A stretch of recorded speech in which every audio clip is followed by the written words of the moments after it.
Hello दोस्तों, नमस्कार दोस्तों। मैं महेश कुमार वर्मा अपने यूट्यूब चैनल शिव कृपा क्लासेस पर पुनः आप लोगों का स्वागत करता हूं। दोस्तों, आप लोग जानते ही हो कि हमारे चैनल शिव कृपा क्लासेस के द्वारा यूपीएससी प्रीलिम्स 2022 का special Hindi medium practice batch चलाया जा रहा है।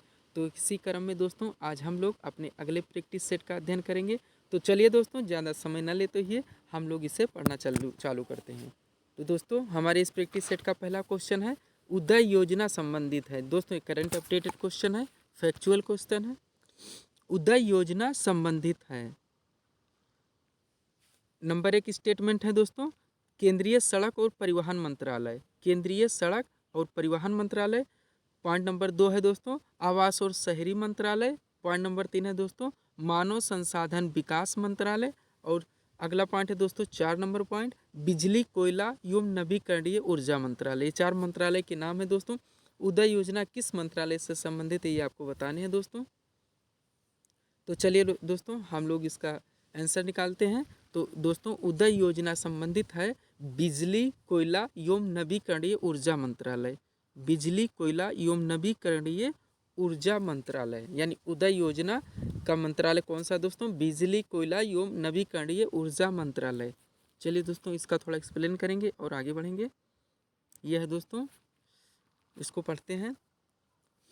उदय योजना बिजली कोयला एवं नवीकरणीय ऊर्जा मंत्रालय से संबंधित है। अभी हम लोगों ने दोस्तों इसको देख लिया है, आगे हम लोग इसके थोड़ा और एक्सप्लेन करेंगे। इसका उद्देश्य भारत की विद्युत वितरण करने वाली कंपनियों के आर्थिक पुनरुत्थान से है। आगे दोस्तों क्या कह रहा है स्टेटमेंट, इसके अंतर्गत ऋण में डूबी वितरण, इसके अंतर्गत ऋण में डूबी वितरण इकाइयों के लिए वित्तीय स्थिरता और विकास हेतु या अस्थायी और दीर्घकालिक समाधान को सुनिश्चित किया जाएगा। और उदय योजना में शामिल होने वाला पहला राज्य झारखंड तथा प्रथम केंद्र शासित प्रदेश पुडुचेरी है। दोस्तों इसको भी हम लोग अंडरलाइन करेंगे, काफ़ी इम्पोर्टेंट स्टेटमेंट है। उदय योजना में शामिल होने वाला पहला राज्य झारखंड, कौन सा दोस्तों, झारखंड। तथा प्रथम केंद्र शासित प्रदेश कौन सा है दोस्तों, वो है पुडुचेरी। पुडुचेरी इस टाइम दोस्तों इसको कहा जाता है। चलिए दोस्तों हमारा क्वेश्चन नंबर अगला, अमृत योजना का उद्देश्य है। अमृत योजना को उद्देश्य बताएं दोस्तों, ये भी करंट क्वेश्चन है। नंबर एक स्टेटमेंट है दोस्तों, गरीब परिवारों के लिए चिकित्सा सुविधाएं रुपया 5 लाख की सीमा के भीतर निःशुल्क उपलब्धि होगी। स्टेटमेंट नंबर ये क्या कह रहा है दोस्तों, अमृत योजना के उद्देश्य के बारे में, गरीब परिवारों के लिए चिकित्सा सुविधाएं सालाना 5 लाख रुपए की सीमा के भीतर निःशुल्क उपलब्धि होगी। दूसरा क्या है दोस्तों उद्देश्य, कमजोर वर्गों, कम आय वाले वर्गों को विभिन्न वित्तीय सेवाएं जैसे मूल बचत बैंक खाते की उपलब्धता, आवश्यकता, ऋण उपलब्धता, बीमा, पेंशन सुनिश्चित करना आदि। तीसरा नंबर स्टेटमेंट दोस्तों, गरीब लोगों के लिए जीवन की गुणवत्ता में सुधार हेतु जलापूर्ति, सीवरेज, शहरी परिवहन आदि प्रदान करना। इसके अंतर्गत 100 स्मार्ट सिटी बनाने की भी योजना शामिल है। और चौथा नंबर स्टेटमेंट दोस्तों, वरिष्ठ नागरिकों के लिए पेंशन स्कीम के तौर पर प्रारंभ। ये 4 स्टेटमेंट है दोस्तों। अमृत योजना के उद्देश्य के बारे में पूछा गया था। आप थोड़ा सा दोस्तों इसका कॉन्सेंट्रेट होकर एलिमिनेट करने की कोशिश करें। आपके पास 4 स्टेटमेंट है जिसमें एक ही सही होगा। कूट के हिसाब से चलते हुए हैं दोस्तों, हम इसका आंसर निकालते हैं। तो दोस्तों इसका आंसर हो जाएगा स्टेटमेंट नंबर 3। अमृत योजना का उद्देश्य दोस्तों गरीब लोगों के लिए, गरीब लोगों के लिए जीवन की गुणवत्ता में सुधार हेतु जलापूर्ति, सीवरेज, शहरी परिवहन आदि प्रदान करना। इसके अंतर्गत 100 स्मार्ट सिटी बनाने की भी योजना शामिल है।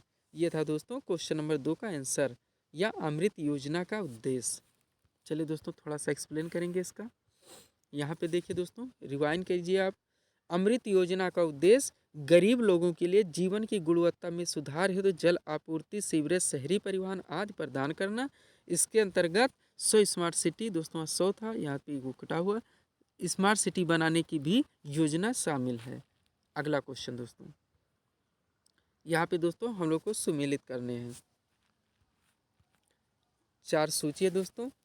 कोसी के सामने दोस्तों बिहार दिया हुआ, यहाँ पे आप देखिएगा नागार्जुन के सामने ओडिशा दिया हुआ है और मयूराक्षी के सामने आंध्र प्रदेश दिया हुआ है और डी नंबर हीराकुड के सामने पश्चिम बंगाल दिया हुआ है।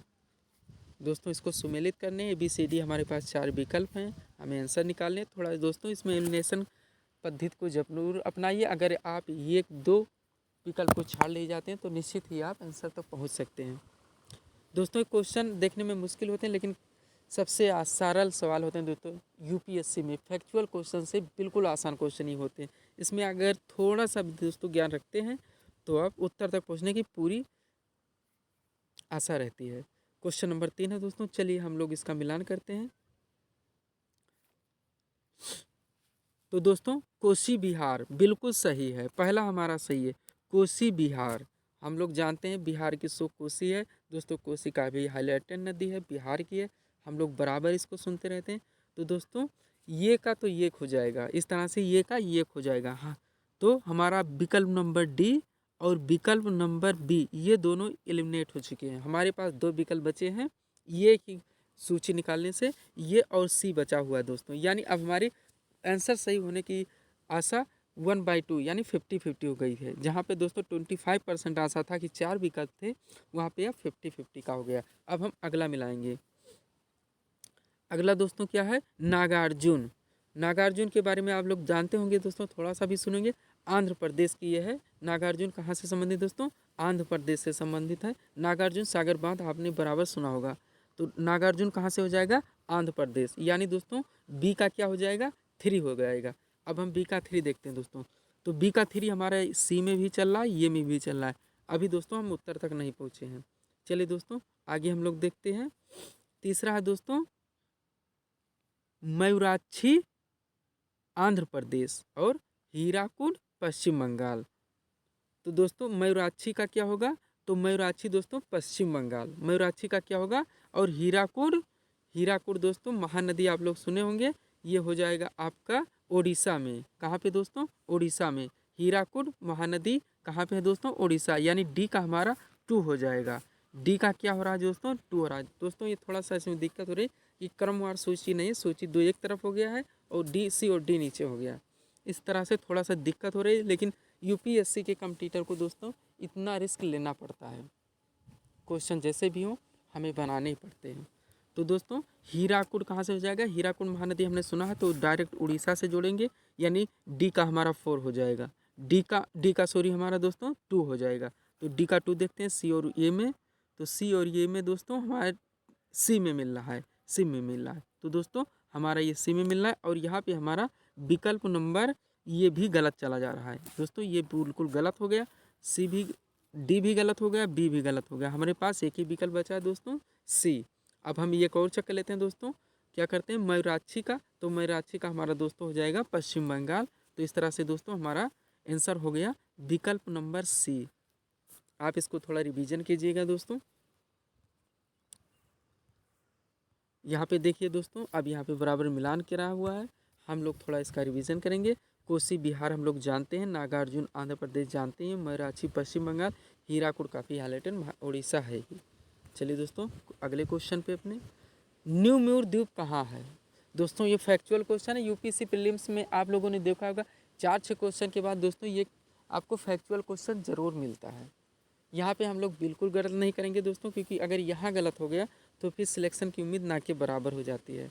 एक एक क्वेश्चन से हमारी रैंक कितनी ऊपर और कितनी नीचे जाती है लोग, ये चीज़ तो आप लोग अच्छी तरह से जानते हैं दोस्तों। तो क्वेश्चन नंबर 4 दोस्तों हम लोग करते हैं, न्यू म्यूर द्वीप कहाँ है, केवल यही बताना है। अरब सागर में, नंबर 1 है अरब सागर में। 1 मिनट दोस्तों, अरब सागर में, हिंद महासागर में, पाल जल संयोजक में और बंगाल की खाड़ी में। न्यू म्यूर द्वीप बताने दोस्तों, बार बार हम लोग सुन भी चुके हैं, मैप में भी देख चुके हैं। तो दोस्तों न्यू म्यूर द्वीप है बंगाल की खाड़ी में। कहाँ पे दोस्तों, बंगाल की खाड़ी में। यानी हमारा आंसर होगा 4 नंबर।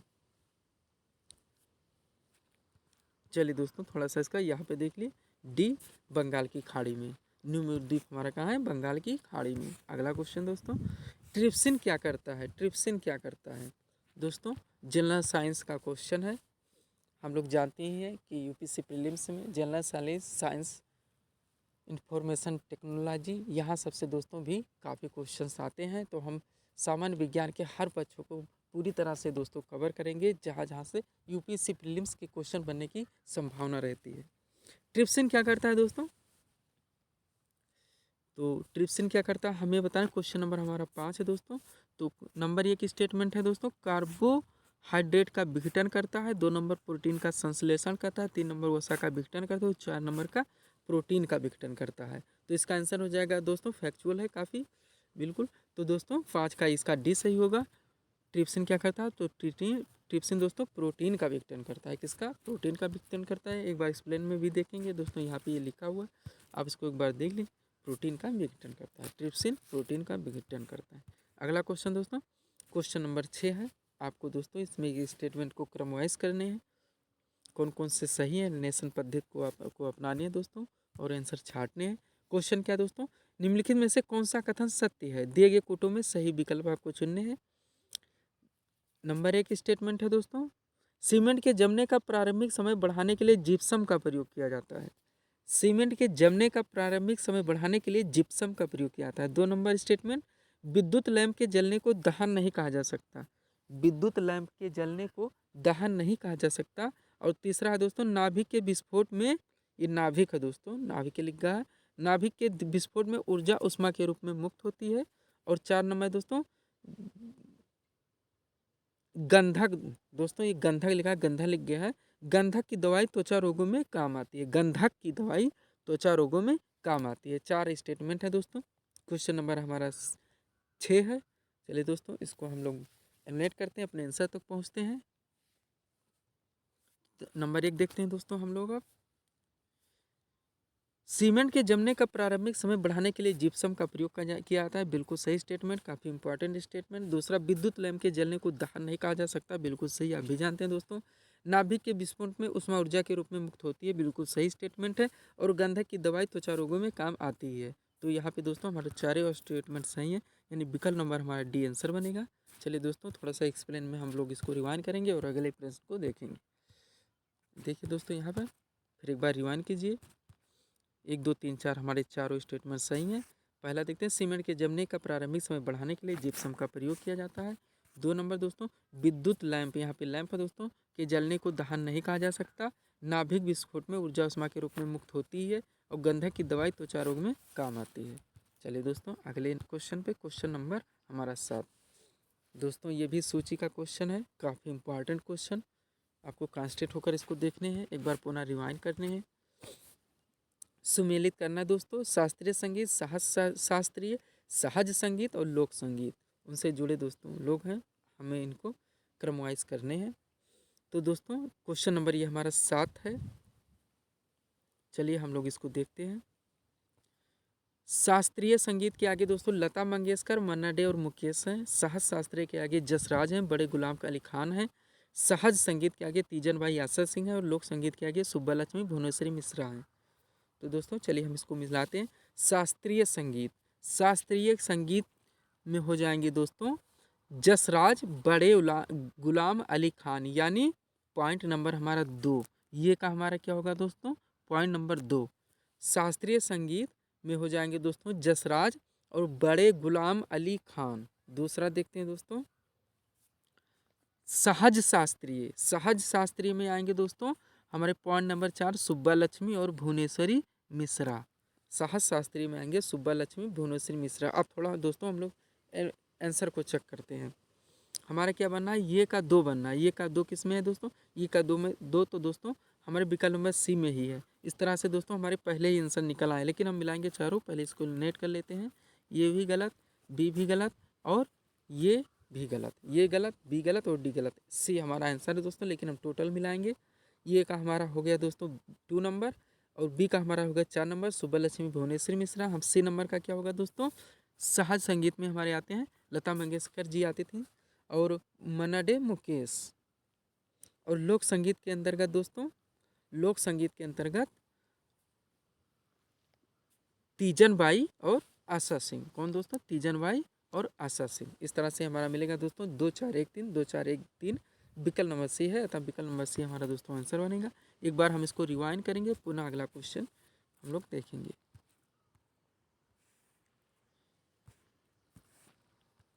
क्वेश्चन हमारा विकल्प नंबर सी है दोस्तों, 2 4 1 3।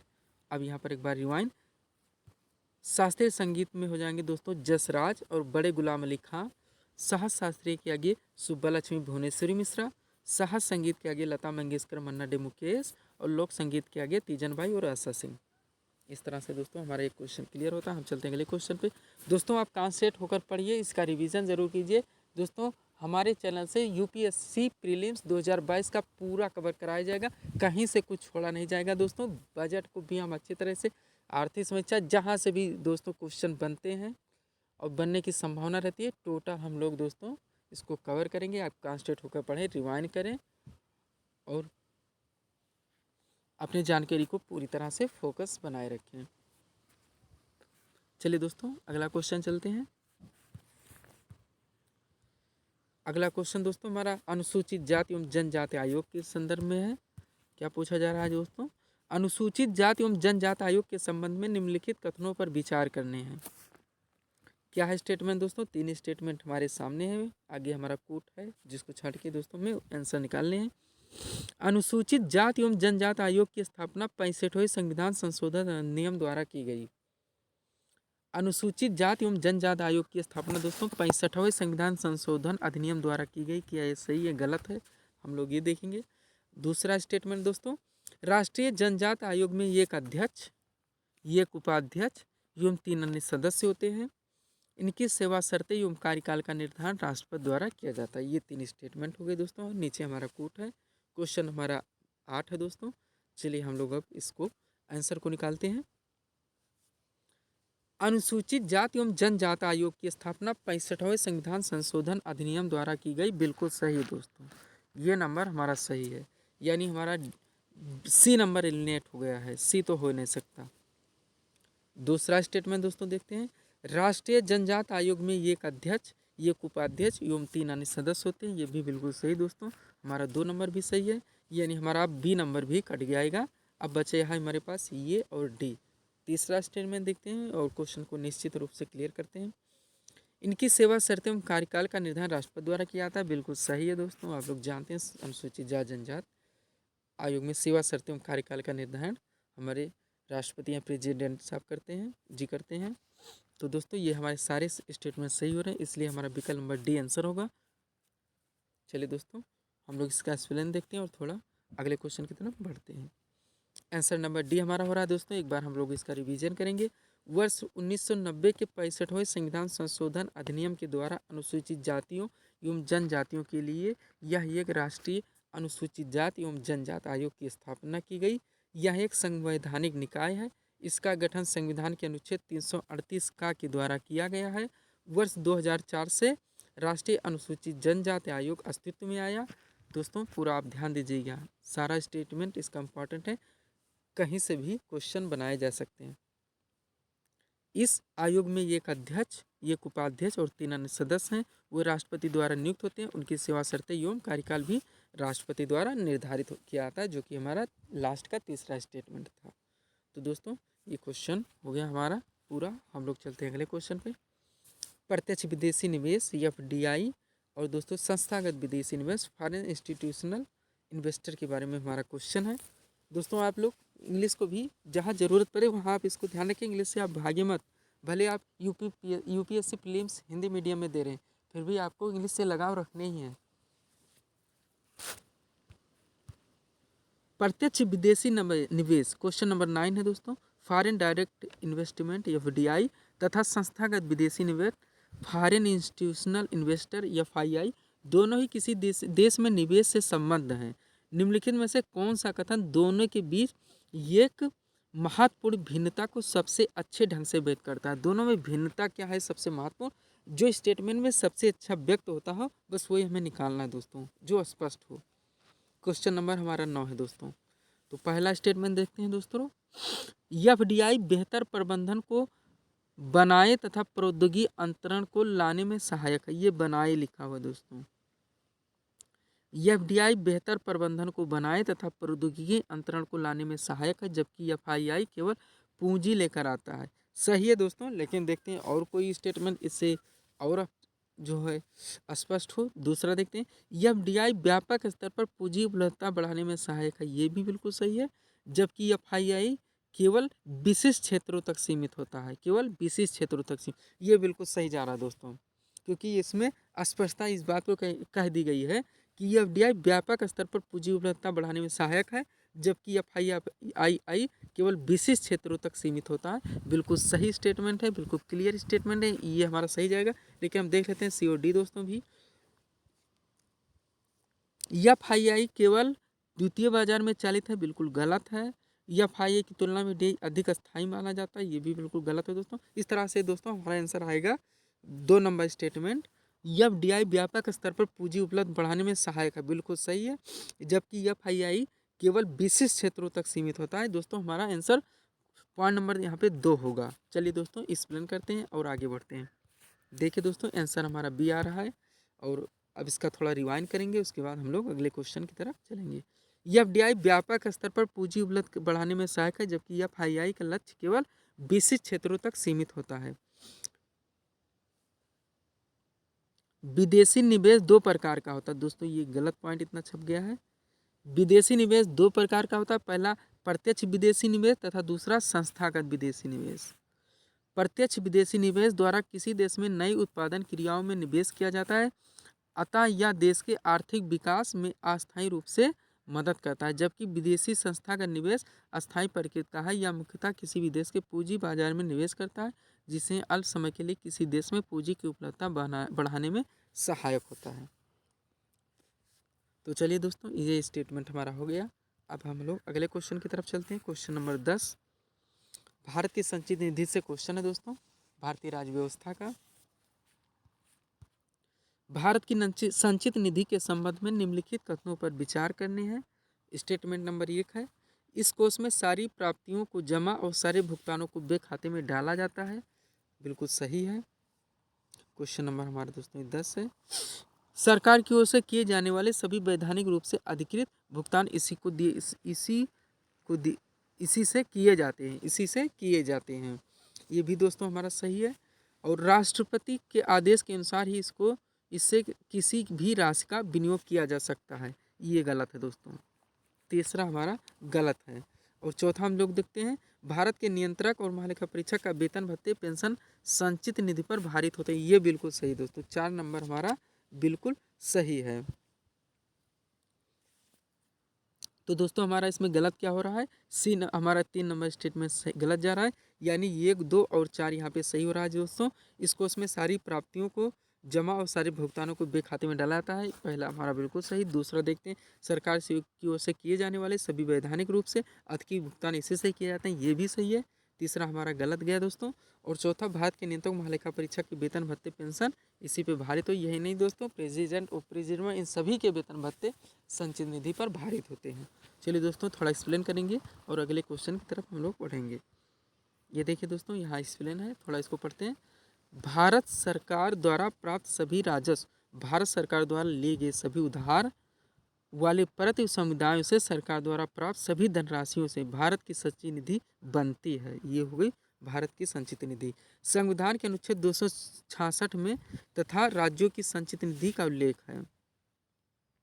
भारत की संचित निधि या राज्य की संचित निधि दोस्तों 266 में संचित निधि आप जानेगा, और 267 में आकस्मिक निधि है, मतलब +1 अगर जाएगा 266 से तो संचित निधि आएगा 267, और 266 है हमारा संचित और 267 हमारा आकस्मिक निधि। ये दोनों आर्टिकल भी हम लोगों को ध्यान रखें। भारत की संचित निधि या राज्य की संचित निधि में से कोई धन विधि के अनुसार तथा संविधान में उपबंधित परियोजनाओं के लिए और रीति से ही विनियोग की जाएगी, अन्यथा नहीं। इससे ही राष्ट्रपति, उपराष्ट्रपति, सर्वोच्च न्यायालय के न्यायाधीश, उच्च न्यायालय तथा भारत के नियंत्रक व महालेखा परीक्षक आदि के वेतन भत्ते एवं पेंशन इसी पर भारित हैं या इसी से दिया जाता है। अगला क्वेश्चन दोस्तों सरकारी आयोग से संबंधित है, फैक्चुअल क्वेश्चन है। जैसा कि मैंने बताया दोस्तों 4-6 क्वेश्चन पे 1-2 हमें मिलते रहते हैं यूपीएससी प्रीलिम्स, आपने देखा ही होगा फैक्चुअल। इस क्वेश्चन को दोस्तों हमें काफ़ी कॉन्सेंट्रेट होकर अच्छे से आंसर करने चाहिए, क्योंकि ऐसे आंसर हमारे क्वेश्चन गलत नहीं होने चाहिए। सरकारी आयोग संबंधित है दोस्तों, काफ़ी इजी क्वेश्चन है, लेकिन आप लोग इसको रिवीजन कर लीजिएगा। यह केंद्र और राज्यों पर के मध्य संबंधों की समीक्षा हेतु बनाया गया ये एक आयोग था, सरकारी आयोग। यानी हमारा विकल्प नंबर यहाँ पे सी आंसर हो रहा है दोस्तों। हम लोग सी करेंगे और इसका एक्सप्लेन करके आगे बढ़ेंगे। दोस्तों यहाँ देखिए, केंद्र राज्य संबंधों की समीक्षा करने के लिए मार्च 1983 में केंद्र सरकार ने न्यायाधीश कौन दोस्तों, रणजीत सिंह सरकारिया की अध्यक्षता में यह आयोग का गठन किया। 3 सदस्यीय आयोग ने नवंबर 1987 में अपनी सर्वसम्मत रिपोर्ट सरकार को सौंपी। ये 3 सदस्यीय आयोग था दोस्तों, 1983 में गठित, न्यायाधीश रणजीत सिंह सरकारिया की अध्यक्षता, सरकारिया आयोग। अगला क्वेश्चन दोस्तों, क्वेश्चन नंबर हमारा 12, राज्यों के पुनर्गठन में संसद के अधिकारों से संबंधित निम्नलिखित कथनों पर विचार करने। दोस्तों काफ़ी इंपॉर्टेंट क्वेश्चन, काफ़ी इंपॉर्टेंट दोस्तों यहाँ स्टेटमेंट है, आप इसको समझें, एलिमिनेशन लगाएं और अपना उत्तर निकालें। पहला नंबर पॉइंट है दोस्तों, इस प्रकार के परिवर्तनों में विचार करने वाले किसी भी विधेयक को केवल राष्ट्रपति की पूर्व अनुमति के साथ ही संसद में प्रस्तावित किया जा सकता है। पहला हो गया दोस्तों। दूसरा स्टेटमेंट देखते हैं, विधेयक पर अनुमति देने से पहले राष्ट्रपति उस विधेयक से संबंधित राज्य विधायिका को एक निश्चित समय सीमा के अंदर अपने विचार प्रकट करने के लिए भेजता है। और 3 नंबर है दोस्तों, समय सीमा के अंदर मत प्राप्त होने पर भी राष्ट्रपति राज्य विधायिका के विचारों से सहमत होने के बाद भी नहीं है और वह उन्हें स्वीकार या अस्वीकार कर सकता है। ये 3 हमारे दोस्तों स्टेटमेंट है। नीचे हमारा कूट है, राज्य के पुनर्गठन संसद के अधिकार से संबंधित। तो चलिए दोस्तों हम लोग इसके आंसर को निकालते हैं। राज्यों के पुनर्गठन से संसद के अधिकारों से संबंधित हमारे 3 स्टेटमेंट, अब इसको हम दोस्तों कांस्टेंट होकर एलिमिनेशन लगाकर आंसर निकालेंगे। तो दोस्तों पहला स्टेटमेंट अब हम लोग पढ़ेंगे फिर से, इस प्रकार के परिवर्तनों में विचार करने वाले किसी भी विधेयक को केवल राष्ट्रपति की पूर्व अनुमति के साथ ही संसद में प्रस्तावित किया जा सकता है। दोस्तों बिल्कुल सही है दोस्तों। दूसरा नंबर, विधेयक पर अनुमति देने से पहले राष्ट्रपति उस विधेयक से संबंधित राज्य विधायिका को एक निश्चित समय सीमा के अंदर अपने विचार प्रकट करने के लिए भेजता है। बिल्कुल सही, दूसरा भी बिल्कुल सही दोस्तों। तीसरा नंबर देखते हैं, समय सीमा के अंदर मत प्राप्त होने पर भी राष्ट्रपति राज्य विधायिका के विचारों से सहमत होने के लिए बाद भी, और वह बाद भी मतलब दोस्तों यहाँ पे एक कट गया है, उन्हें स्वीकार या अस्वीकार कर सकता है। तो ये तीसरा नंबर स्टेटमेंट हो गया दोस्तों, ये भी हमारा सही है, क्योंकि राष्ट्रपति के ऊपर निर्भर है कि वह इस प्रकार के विचारों को स्वीकार करे या अस्वीकार कर दे। तो हमारे तीनों सही दोस्तों, अर्थात 1, 2 और 3 तीनों सही हैं। विकल्प में देखते हैं दोस्तों, विकल्प हमारा डी हो रहा है, उपरोक्त सभी कथन हमारे सत्य हैं। चलिए दोस्तों थोड़ा एक्सप्लेन भी करते हैं इसका। संविधान का अनुच्छेद 3 संसद को किसी भी राज्य के क्षेत्र को बढ़ाने या घटाने की सीमा में परिवर्तन या राज्य के नाम में परिवर्तन करने की शक्ति प्रदान करता है। अनुच्छेद 3 में वर्णित विहित प्रक्रिया के अंतर्गत विधेयक को पुनः स्थापित करने के लिए राष्ट्रपति की सिफारिश की आवश्यकता होती है तथा राष्ट्रपति द्वारा विधेयक को उस राज्य के विधानमंडल को प्रेषित किया जाता है जो विधेयक द्वारा प्रभावित होगा। राष्ट्रपति वह अवधि तय कर सकता है जिसके अंदर राज्य को अपना मत व्यक्त करना है। राज्य जो मत व्यक्त करता है उसे स्वीकार करना या उसे अस्वीकार करने का अधिकार संसद के अनिवार्य नहीं है कि दोस्तों संसद उस मत को स्वीकार करे या अस्वीकार कर दे। तो दोस्तों काफ़ी इंपॉर्टेंट स्टेटमेंट है, आप इसको रिवीजन कीजिएगा। यहाँ पे आपको पूरी तरह क्लियर किया जा रहा है कि संविधान का अनुच्छेद 3 में संसद को किसी भी राज्य के क्षेत्र को बढ़ाने या घटाने, सीमा में परिवर्तन करने या राज्य के नाम परिवर्तन करने का शक्ति प्रदान करता है। कौन सा अनुच्छेद? तीसरा। ये पूरा काफ़ी इंपॉर्टेंट स्टेटमेंट है दोस्तों, आप इसका रिवीजन कीजिएगा। चलिए दोस्तों हम लोग नेक्स्ट क्वेश्चन पर पढ़ते हैं। दोस्तों हमारा नेक्स्ट क्वेश्चन और आज के इस प्रैक्टिस सेट का लास्ट क्वेश्चन है दोस्तों। इसके बाद हम अगला प्रैक्टिस सेट जल्द ही उपलब्ध कराएंगे। तो दोस्तों तब तक इसको पढ़ें और इसका रिवीजन ज़रूर करें। चलिए दोस्तों आखिरी क्वेश्चन हमारा, स्वतंत्रता के पश्चात भारत में राज्य पुनर्गठन के संदर्भ में निम्न में से कौन सा कथन सत्य है? स्वतंत्रता के पश्चात भारत में राज्य पुनर्गठन के संदर्भ में बताने दोस्तों। पहला है, वर्ष 1955 में गठित राज्य पुनर्गठन आयोग ने राज्यों के पुनर्गठन के संभावित कारक के रूप में भाषाई समानता की पहचान की। दूसरा दोस्तों, राज्य पुनर्गठन अधिनियम 1956 में राज्यों के पुनर्गठन के लिए मात्र एक आधार के रूप में भाषा एक राज्य का समर्थन किया। और तीसरा, उड़ीसा राज्य पुनर्गठन अधिनियम के अंतर्गत गठित प्रथम भाषाई राज्य था। उपरोक्त में से कोई नहीं। ये 4 स्टेटमेंट है दोस्तों, काफ़ी क्लियर स्टेटमेंट है, काफ़ी इजी स्टेटमेंट है। आप लोग दोस्तों इसका आंसर बहुत ही सस्ता ढंग से निकाल सकते हैं अगर थोड़ा सा भी इसको पढ़े होंगे या सुने होंगे। चलिए दोस्तों हम लोग इसके आंसर को निकालते हैं। स्वतंत्रता के पश्चात हमें बताने दोस्तों 1955 से पहले दिया जा रहा है। वर्ष 1955 में गठित राज्य पुनर्गठन आयोग ने राज्यों के पुनर्गठन के संभावित कारक के रूप में भाषाई समानता की पहचान की। बिल्कुल गलत है, भाषाई समानता की पहचान तो नहीं हुई थी दोस्तों, आप लोग भी जानते हैं। राज्य पुनर्गठन नियम 1956 में राज्य के पुनर्गठन के लिए यह मत आधार के रूप में एक भाषा एक राज्य, बिल्कुल गलत है दोस्तों, ऐसा समर्थन नहीं हुआ था। भाषा मुख्यतः रखा गया था दोस्तों, भाषा की भिन्नता थी जो कि स्टेटमेंट एक में क्लियर करके इसको गलत किया गया। भाषा की मुख्य विशेषता थी दोस्तों, लेकिन एक भाषा के एक राज्य के आधार पर समर्थन नहीं मिला था। तीसरा देखते हैं दोस्तों, उड़ीसा राज्य पुनर्गठन नियम गलत है दोस्तों, वो आंध्रा है, हम लोग जानते ही हैं। यानी उपरोक्त में से कोई नहीं। हमारा आंसर विकल्प नंबर डी 4 नंबर पॉइंट हो रहा है दोस्तों। चलिए थोड़ा सा एक्सप्लेन करेंगे इसका। भारत सरकार ने संपूर्ण स्थिति को की पुनः जांच करने के लिए दिसंबर 1953 में फजल अली की अध्यक्षता में 3 सदस्य राज्य पुनर्गठन आयोग नियुक्त किया। इसके 2 अन्य सदस्य एम पड़कर, दोस्तों गलत होगा, पड़कर एवं एन कुंजरू थे। इन्होंने सितंबर 1955 में अपना प्रतिवेदन प्रस्तुत किया और राज्यों के पुनर्गठन के आधार के रूप में व्यापक रूप से भाषा को स्वीकार किया। लेकिन इसने एक भाषा एक राज्य, दोस्तों एक भाषा एक राज्य यहाँ पे कह रहा है, जो हम लोगों ने स्टेटमेंट नंबर 2 को गलत किया था। एक भाषा एक राज्य का सिद्धांत पर समर्थन नहीं मिला था, अस्वीकार कर दिया। उड़ीसा, वर्तमान उड़ीसा आधुनिक राज्य अप्रैल 1936 में दोस्तों को ब्रिटिश भारत में प्रांत के रूप में स्थापित किया गया। तो ये हमारा लास्ट का क्वेश्चन था दोस्तों। आप हमारी प्रैक्टिस सेट को दोस्तों आराम से पढ़ें, कॉन्सेंट्रेट होकर पढ़ें। काफ़ी इंपॉर्टेंट क्वेश्चन इसमें डाले जा रहे हैं दोस्तों। आपको हर जगह से समग्रता पूर्वक इसको दोस्तों कवर कराया जा रहा है। काफ़ी एनिमेशन पद्धति से दोस्तों हम क्वेश्चन लेके आ रहे हैं, ताकि हर चीज़ आप पढ़कर एग्जाम हॉल में नहीं जा सकते ना आप अच्छा परफॉर्मेंस कर सकते हैं। कम से कम पढ़ें, वो अच्छी चीज़ें पढ़ें दोस्तों, वो क्वेश्चन के लायक हों, क्वेश्चन में आने की, एग्ज़ाम में आने की पूरी संभावना दोस्तों। और आप एग्ज़ाम हॉल में हमारे स्टेटमेंट से काफ़ी क्वेश्चन कर सकें। स्टेटमेंट आपको काफ़ी जाने पहचाने से लगें, ताकि आप एनिमेशन पद्धति को अपना कर अपने क्वेश्चंस को बना सकें। तो मिलते हैं दोस्तों अपने अगले वीडियो में।